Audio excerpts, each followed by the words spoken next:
Cross-border crimes continue hitting several parts of the regions close to the crisis-hit northwest and southwest regions of the Republic of Cameroon. A government bilingual high school in Buda along the locality in Zavion, a locality close to the border with neighboring northwest region of the country, recently came under an attack by unidentified gunmen. Some buildings in that school were destroyed by the attackers, and out of the country, Sierra Leone has declared a national emergency, rape and other gender-based violence. Those were top stories.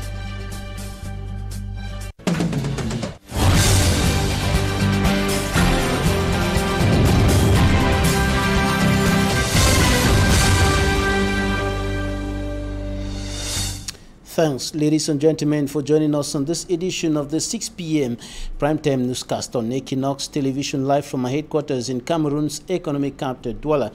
I am Bablet Jonathan. Localities along the border with northwest and the southwest regions of the Republic of Cameroon hit by socio-political and security crisis for close to 3 years now, and now incurring or leaving some attacks by unidentified individuals after the localities in the Noon division and of course in the Menua division that were hit by crisis, or better still attacks, reportedly coming from the northwest region of the Republic of Cameroon. Is the turn of the locality of Zavion in the Buda. It is of course in the west region of the Republic of Cameroon. The government bilingual high school of that locality came under the attack of unidentified men who destroyed some buildings in that school, as Magic and Gabriel reports. From a distance, it is the usual calm that characterized school environment that we met at Government Bilingual High School Zavion in Buda.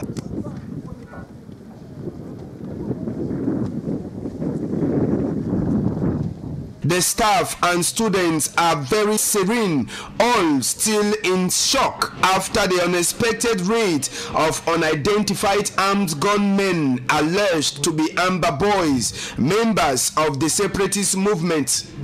After their raid in broad daylight, the outcome was very visible. Principal and boss's office scattered and a section of the classroom set ablaze alongside some vital documents, all happening before the eyes of the staff, students and inhabitants of Zavion. According to this teacher, it was at about past 2 p.m. when we saw children running saying the Ambers are inside the campus. As I stepped out, I saw someone with a gun on him and I took the road behind.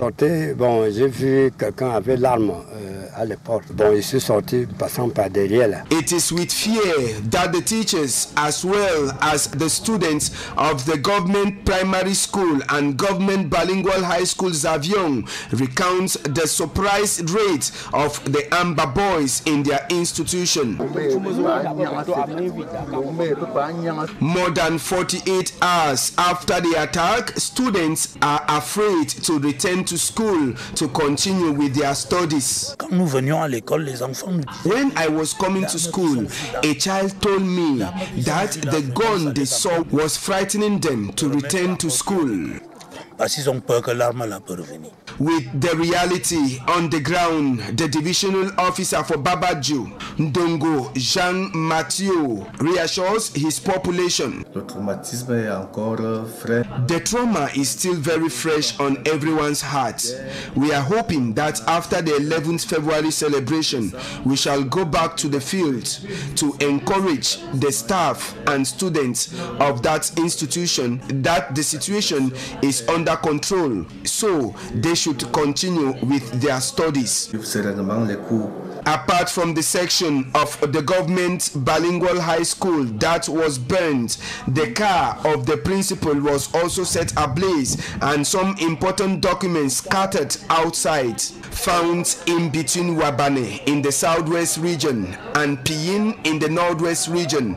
Babaju subdivision is recording the third attack, the first being at the Gendarmerie Brigade on the night of June 26, breaking 27, 2018, and the Miss Control Post of Bachwa in the night of January 20, breaking January 21st, 2019, that saw the death of a police officer.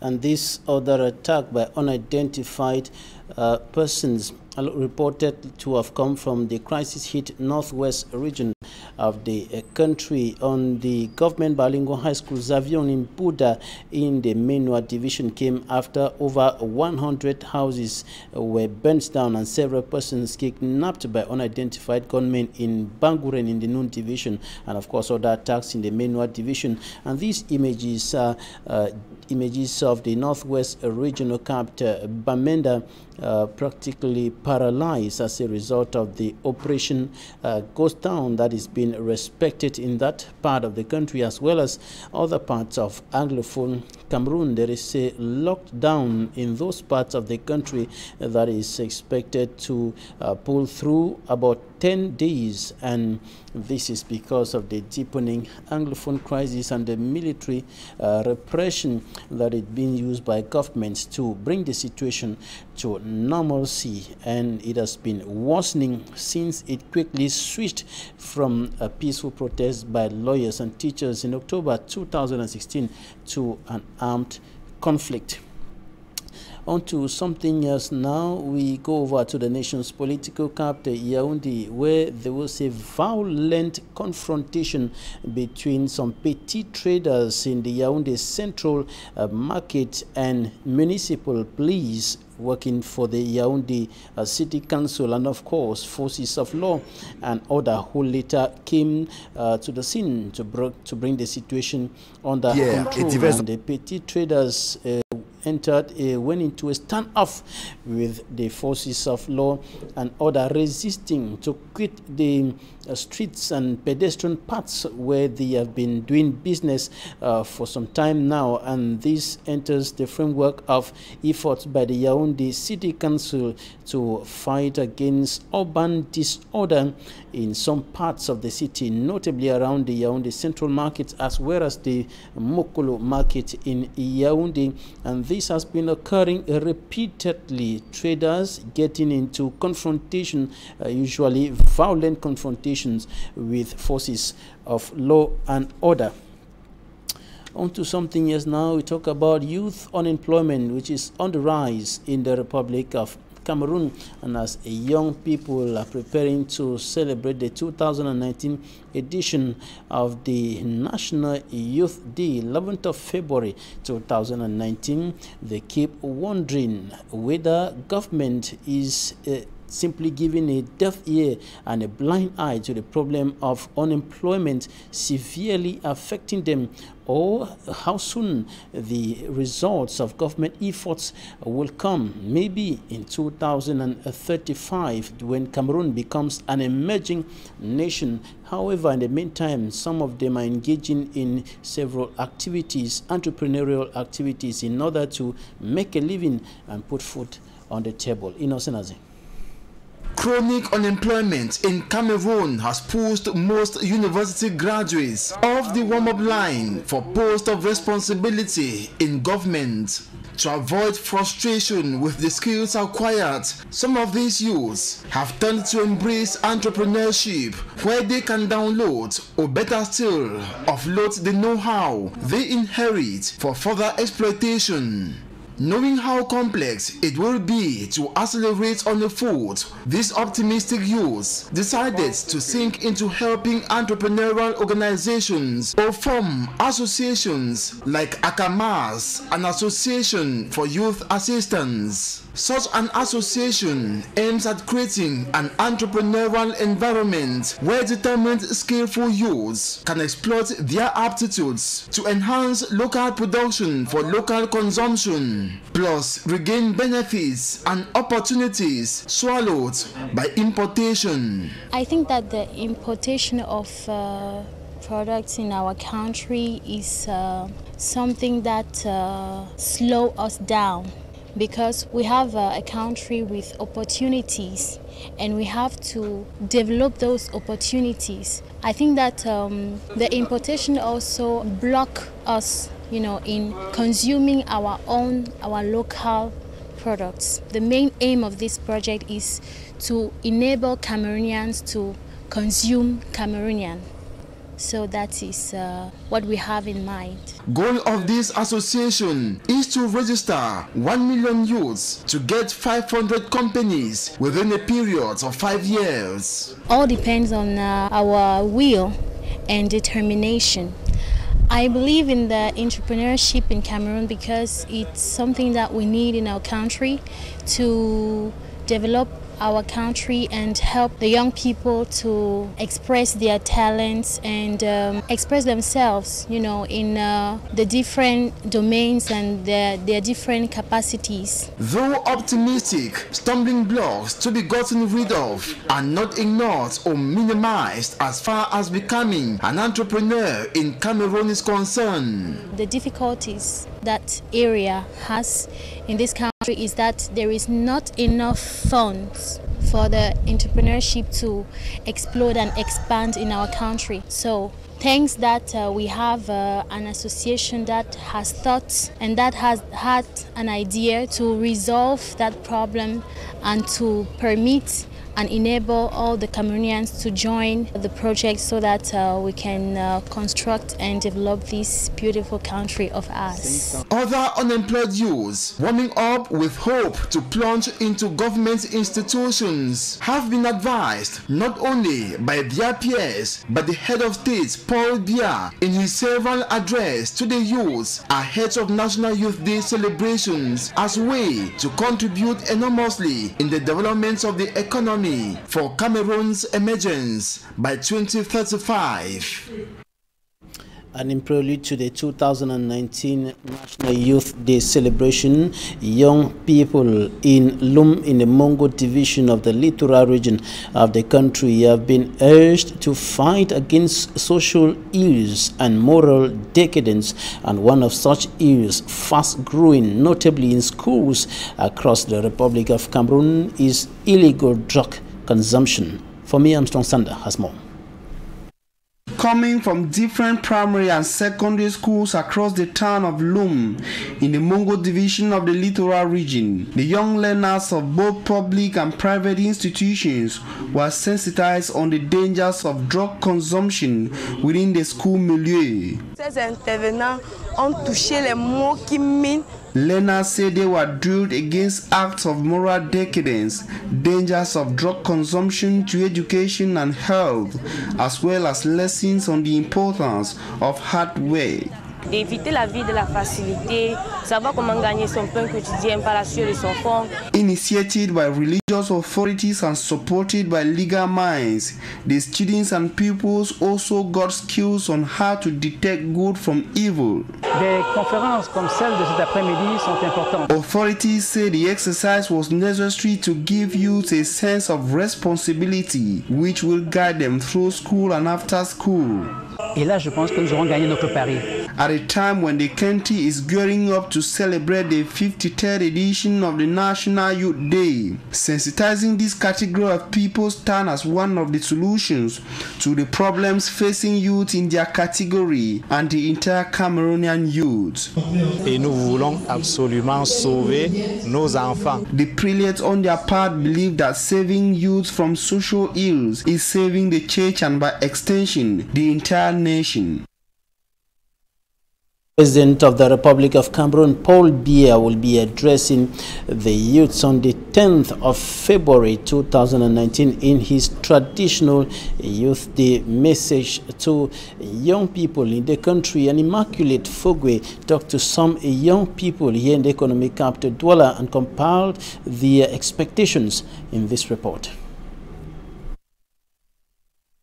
The 53rd edition of the National Youth Day, which will be celebrated a few days from now, is coming during a time when the political situation of the country is greatly threatened. Youths who are faced with multiple problems like high unemployment rate, growing insecurity in the northwest and southwest regions, and equally the pandemic of corruption, are hoping that President Paul Biya's speech to youths on the 10th of February will be able to address the issues plaguing them. We caught up with some youths on the streets, and they explained to us their expectations. All what we want from the head of state is a better living, because none of us is enjoying what is happening now.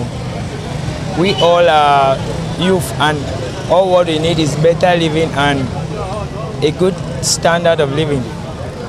Looking at the present situation now, I don't support it because things are not moving. Normally, I was supposed to be in school, but with the condition of things, we cannot even live in our homes or our area. I'm from Southwest, but this means Douala. If conditions were good, I could have been in Southwest by now, schooling. But I was forced to come. Another youth explained that almost every commodity consumed in the country is being imported from other countries. If there was a possibility that the equipment used to produce the items could be brought in Cameroon, then unemployment rates will be reduced. To this other youth, I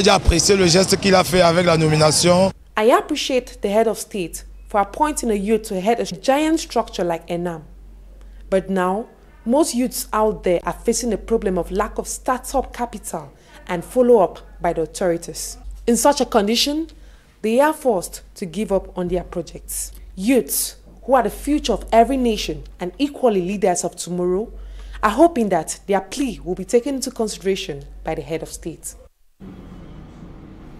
And coming up, Innocent tells us how a young Cameroonian today, qualified as a hero, saved a young man who was electrocuted on an electric pole in Nonglace, here in the economic capital, Douala. And with regards to the magnitude of what he did and the risk that he took to save the young man, even with the presence of the population and even forces of law and order who did not dare take a move after the young man was electrocuted on an electric pole. And also with regards to what recently happened in France, where Emmanuel Macron, the president, received a Malian who saved a child. The young man, today known as a hero, is requesting for recognition.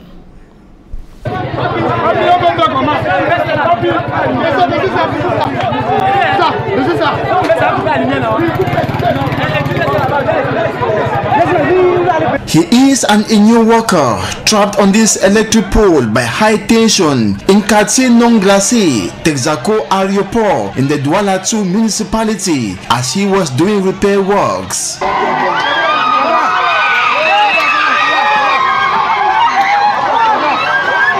No one in this crowd of shocked and pathetic onlookers could go for his rescue.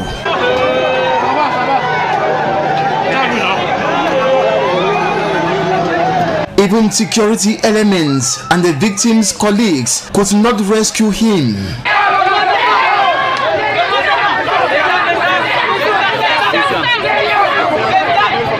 After some phone calls, a young man called Penga Christophe Dimitri arrived at the scene. Quand je suis arrivé sur la scène, when I arrived at the scene, I saw the man dying on the high tension pole. I gathered courage, climbed up the pole and brought him down. Flames were still on the pole and everyone was afraid to rescue him. After I rescued him, the police rushed him to the hospital.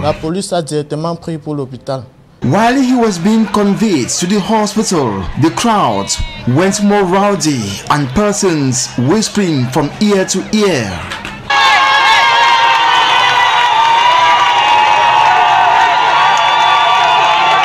The hero, as many term Pengang Christophe Dimitri, is however unhappy with security forces who did not drive him back from the hospital till the quarter. Il ne descend pas au quartier avec moi. He was abandoned halfway to get a bike. C'est d'où qu'une moto-taxi m'a arrêté et me porté. Also, he says, though happy he saved a life, he is disappointed as neither an authority nor a new official has congratulated him of such a brave act. Personne n'est passé pour me dire merci.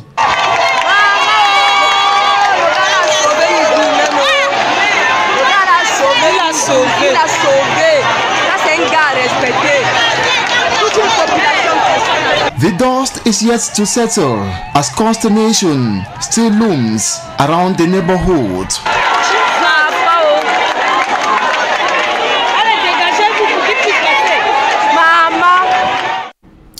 Out of Cameroon, Sierra Leone has declared sexual and gender-based violence a national emergency following a sharp increase in the number of cases recorded in the last years. In South Africa, May 20, or rather May 8, has been declared as the date for general elections, while in Senegal, former President Abdoulaye Wade has reiterated his call for a boycott of the elections coming up in that country. In the following extract, listen to the presidents of Sierra Leone and South Africa and former Senegalese President Abdoulaye Wade.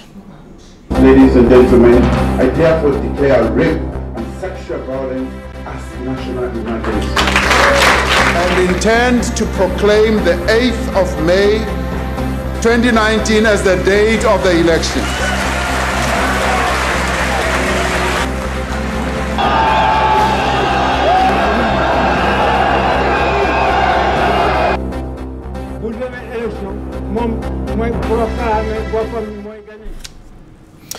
And in sports, the mandates of officials of the different football federations, except FECAFOOT, the different football federations in the Republic of Cameroon, has been postponed till after the 2020 Olympic Games. This resolution was taken yesterday during a meeting of the Cameroon National Olympic Committee, and of course other resolutions were taken during that meeting, get thoughts enhancing the football, the different sporting disciplines in the Republic of Cameroon. Take a listen to the president of the National Olympic Committee, Kalkaba Malboum. We decided to prolong the mandate of the federations and our own mandate till the Olympic Games 2020. This is, I think it is reasonable, because we have started, all of us, to prepare the Olympic Games. We cannot stop the process now and leave the time for talking and battling for getting the positions. So it is very important for our country to expect good results in the Olympic Games. But before getting there, we need to have the stability and the peaceful environment to prepare the Olympic Games. Second, we have decided, and we approved, of course, that we will set up a master's degree in the INGS, supported by the African Center for Olympic Studies and the University of Yaoundé too, to patron that process to allow the young Cameroonian or young African to get the diploma for master's degrees on the Olympic studies. This is a very important step for promoting the sports and Olympic values, because till now we focus our effort on the competitions, winning, losing, getting joy, but now we want to give more importance to the educational process for our youth. And lastly, we have decided to give more strength to the fight against doping in our country, in our sports. So we will call a meeting between the stakeholders for them to set up the right strategy, and we will call on the government also to support the process, because it is our interest to protect our athletes. And now, as it happened to us, we got a bronze medal from the Olympic Games 2012. That's because the first, second, and third winners, they were disqualified for doping reason. So we are happy to get this bronze medal, the 6th medal for Cameroon. But we must teach integrity to our people, not to use doping for their competitions. And also there is a new decision that we made during the General Assembly, scheduled for June 2019. We are going to set up a Cameroon Sports Convention. This is an opportunity for all the stakeholders or other experts, national or international experts, to come to discuss the issue of sports, how we can strategize our policy, how we can prepare the stakeholders of our movement to be performant, to be strong, because Cameroon is known as a sporting nation in Cameroon itself, but also abroad. And that was Kalkaba Malboum, President of the National Olympic and Sports Committee of Cameroon, speaking there. And this is where we put an end to this edition of the Primetime Newscast on Equinox Television. Thanks, ladies and gentlemen, for staying with us. Good night.